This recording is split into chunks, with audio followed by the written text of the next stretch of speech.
जबलपुर से बड़ी खबर की बात करते हैं। नकली रेमडेसिविर मामले में 2 आरोपियों को पुलिस की रिमांड मिली है। पुलिस को रिमांड मिली है 2 आरोपियों की, और रिमांड पर है अब आरोपी जसमीत मोखा और सोनिया खत्री शुक्ला।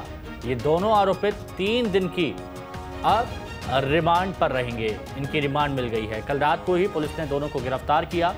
साक्ष्य छुपाने और जांच में सहयोग न करने का ये आरोप लगा है।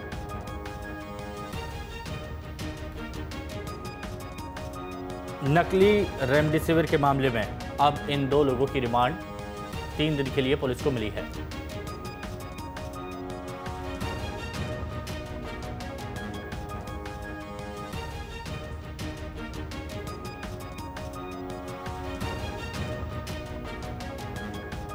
दुर्गेश हमारे सहयोगी जुड़ गए हमारे साथ। दुर्गेश, क्या खबर है आपके पास इन दोनों आरोपित से जुड़ी हुई? बिल्कुल हिमांशु, देखिए, नकली इंजेक्शन के मामले में एसआईटी जो गठित की गई है वो लगातार इस मामले में गिरफ्तारियां कर रही है, और गिरफ्तारियों के बाद जब पूछताछ होती है तो कई अहम खुलासे होते हैं।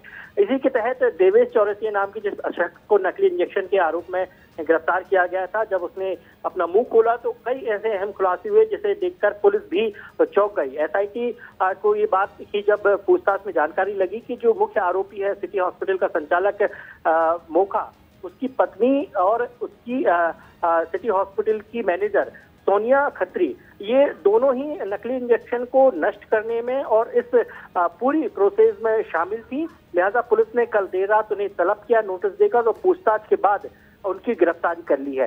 इसके बाद आज जब कोर्ट में पेश किया गया तो पुलिस ने 3 दिन की रिमांड पर दोनों ही आरोपियों को लिया है, और इसके बाद अब और कड़ी पूछताछ की जाएगी, क्योंकि जो अब तक की पूछताछ से सामने आया उसमें तकरीबन 465 नकली इंजेक्शन जो है सिटी हॉस्पिटल के मोखा के पास भेजे गए थे। और जब इस बात का खुलासा हुआ और उन्हें भनक लगी कि पुलिस तक ये मामला पहुंच चुका है, तो कई इंजेक्शन जो है नष्ट किए गए हैं। जो मोखा की पत्नी है जसमीत और जो मैनेजर है सोनिया खत्री, इन दोनों के द्वारा।